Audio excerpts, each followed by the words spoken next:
Have you ever stopped thinking about how horrible school was? Wait, let me explain. Hi, my name is Gauri, and this is the third episode of NYRM Dive. And today we are unpacking some school trauma while I arrange my bookshelf. So I joined this school, ICSE school, in the third grade, and I was moving from another ICSE school that was much more kinder, nicer, and basically had a whole completely new mindset. From the first year itself, I realized that something was extremely off in this school and was not even interested in who you are as a child. The school was only interested in how efficiently you could mug up answers and how good you were of a textbook reading machine, textbook reciting machine. That's all. They did not give a shit about creativity because it was not, and it was 100% not encouraged. It was treated as if it is just like random noise. Asking questions was not called curiosity, it was called attitude issues, and having opinions was not labeled as confidence, it was called back answering. The goal was very simple for this school: mug up, vomit these answers on exam papers, score marks, and shut the fuck up. By the time I reached 7th grade, that pressure had intensified so fucking much that it changed everything. I failed math by 3 marks. Not because I did not study, not because I skipped school or something, not because I did not care, but instead of asking why so many students failed at the same subject, especially that year, the school decided that the students themselves were the problem. Parents of students who failed were made to sit outside the principal's office. Genuinely, sit outside the principal's office and wait for this principal to school the parents instead. And every family, they were called, into that room one by one. And inside that room sat 2 people. And believe me, these 2 people were not normal. They were acting as if they are monsters. One of them was the school's principal, the woman. There was another guy, a man, who called himself the owner of the school. He had just returned from US or something and was clearly on some bizarre power trip, trying to prove that he is now in charge and that fear was his management style. I mean, imagine traumatizing children who are in their 7th grade. Imagine traumatizing them. And when my turn came, they didn't start by discussing my academics. They started humiliating my mother. They questioned her parenting skills. They implied that she had failed as a parent, and they spoke to her like she was irresponsible for raising a child like me. My mother, like any actual adult would, stayed calm. And she said that she would help me study and make sure that I improve. And this man turned to me, a 7th grade girl. I had cut my hair because of the holidays. I had made an asymmetrical bob. I've always loved bobs, look at me. And he looked at me and he said, "What is this hairstyle? You're running to a fashion show or what?" And I'm like, "It's an asymmetrical bob." And he laughed at me and he said, "So you want to go and be in a fashion show now instead of going to school?" I said, "I want to be a fashion designer." And this grown man sitting there in authority, you know what he said? He said, "You need maths for that also. How will you stitch clothes?" I'm like, "Idiot, I'm not going to be a tailor. I said I'm a fucking fashion designer. I want to become a fashion designer. What is wrong with this idiot?" And me back answering, or confidently telling that I wanted to become a fashion designer, pissed him off. He got triggered and he got annoyed as fuck. not see. And then this irritated guy was just staring at me in anger. And then this principal woman literally turned to my mom and she's like, look madam, how she's back answering, like how can you raise your child like this, how is she talking, look, she doesn't have any respect, this, that. And my mother was like, haven't I heard enough? And she looked at me and she was like, shut up, don't speak. Not because she wanted to, not because I was something like wrong or something, but because she knew exactly where we were standing at that point of time. I want to pause here because that man is the root of everything that followed. This was not an educator. This was not someone who believed in discipline. This was a full-grown man who chose to humiliate a child instead of doing the job that he was hired to do or he was supposed to do because he called himself the owner. I failed by 3 marks, not by 3 subjects.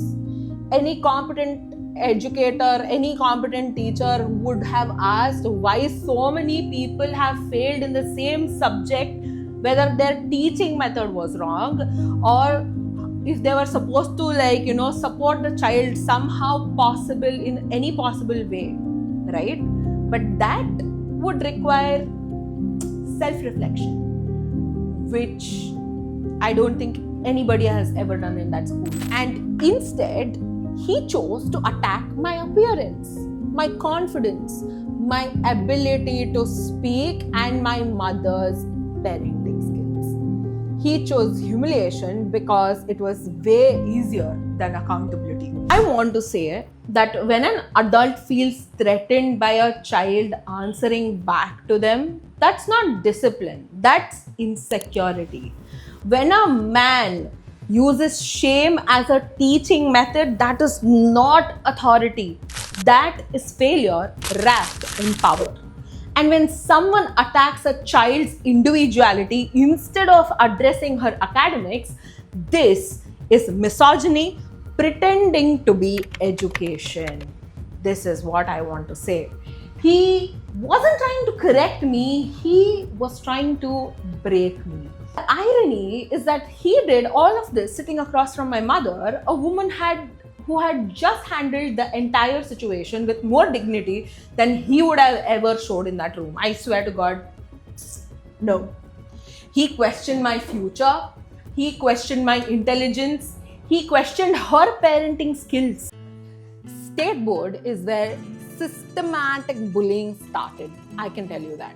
They had this disgusting structure where a certain set of students were made as leaders, not leaders with empathy, but rule enforcers type of leaders.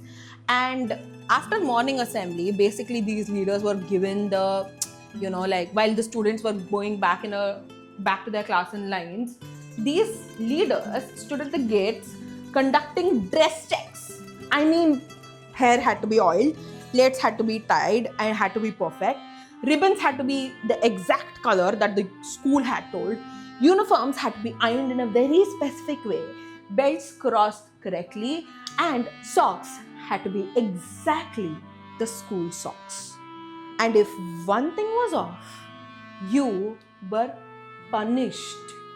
Not corrected, punished. You were supposed to run rounds, standing in the sun, missing class, public humiliation. You know the gist. So basically, I remember one such incident where it was a full white uniform kind of day. Everything that I wore was correct except my socks. My school socks were wet, so I wore a little off-white situation kind of socks. It was clean, it was normal. But I was stopped at the gate, screamed at, and threatened to be sent back home. And you know what I did? I said, fine then, I am going back. I packed up my bag, I took my lunch box and started walking out of the school. That's when the PD sir actually panicked and shouted from the back asking me to come back. Because, you see, authority usually collapses the moment fear doesn't work. And my mother came later, absolutely tore them apart. Another time, I had just washed my hair. And I told you about this oiling wala situation, right? So I had just washed my hair, and when during the school, like, checks and stuff, my hair was obviously not oiled because I had just taken like a head bath. And these so-called leaders literally stopped me, cut open a 2 rupee packet of oil, the chotu oil packets, and poured it on my head, like right on top, like not even giving it to your hand so that you can go and apply or something. Just cut, pour. And that level of humiliation stays in your body forever. And all of this happened because adults allowed children to become tools of cruelty. Believe me, nobody is fucking pissed as much as I am, because this was the level of horribleness that I've had to face in that stupid fucking school. And then I joined NCC in 8th grade itself to escape all of this nonsense. NCC was the only place where discipline came without humiliation. A place where I was not judged, I was not screamed at for being me, and a place that did not break me to make me. A place where Mr. Lokesh sir gave me the space, gave me calm and the respect. Genuinely, NCC kind of saved me. But 8th grade also ended with something that still makes my stomach drop. One student, not a topper, not a troublemaker, but under immense pressure and fear of humiliation for his parents, just took his own life right before the 8th standard exams. Now, I will say this very clearly and responsibly, that this did not happen in isolation. That happened because fear was institutionalized, and the system did not do anything to soften after that as well. It continued. By this point, I had become a rebel, but with a purpose. I will tell you what the purpose was. The purpose was basically to not find myself in such a situation yet again. So, not chaotic, not reckless, very strategic. If something didn't make sense, I refused to comply. If someone abused power, I questioned them openly. You cannot bully someone who refuses to be bullied and who refuses to be afraid. That's how we finished 8th and 9th grade, and then came the 10th. I was average on paper, detached emotionally. They tried putting me into special classes before boards, and my mother, fucking straight to their face, said no. They made her sign a letter where it was saying that, if something was supposed to happen, especially in terms of failure, it was her responsibility and not of the school. School where I had studied for fucking 7 years. Like, my mom signed that paper, and for 2 months, she taught me Kannada. By the way, my Kannada teacher told that I will fail in Kannada and stuff. So, yeah. My mom, who has done a master's in Kannada, swore that she will teach me Kannada. And I worked really hard and took tuitions for science and math for those 2 months. And I woke up every morning, 5:45, understood concepts instead of by-hearting shit and vomiting on, like the exam paper. I wrote my 10th standard board exams. The results came. 84.7% overall. You're welcome. And remember the Kannada teacher who said I will fail? I got 94 out of 100 in Kannada. So, excuse me, ma'am, if you were looking at this video and my beautiful face, fuck you disrespectfully. Suddenly, I was success story. The same people who broke me and stood there smiling, saying you will fail, you will do this, you will die. Now the same fucking people stood there smiling at me and telling, we always knew you had it in you. We are so proud of you, ma. What a transformation and all that shit. I just took my marks card, said thank you next bitch, and never went back to school. Like, till date. Never went back to school. And you know what's funny? When you grow up in systems like these, you don't learn how to rest. You learn how to survive. And if you are watching this and thinking, okay, cool story, but what do I have to do with any of these things? And basically, let me tell you what I have learned the hard way.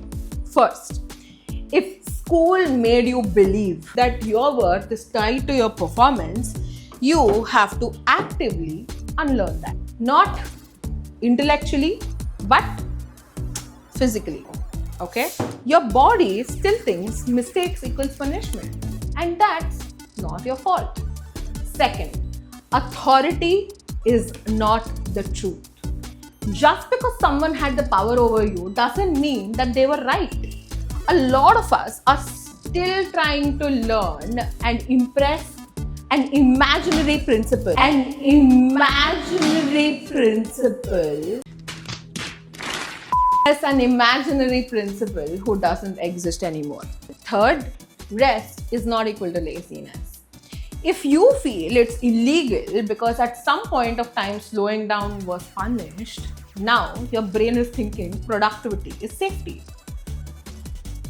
It's not. And finally, you don't have to forgive institutions to heal from them. Really, understanding is enough. Naming it is enough.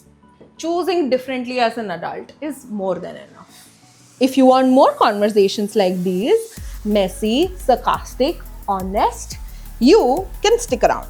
And if school is something that you're still trying to unlearn years later, welcome to the club. We deserved better.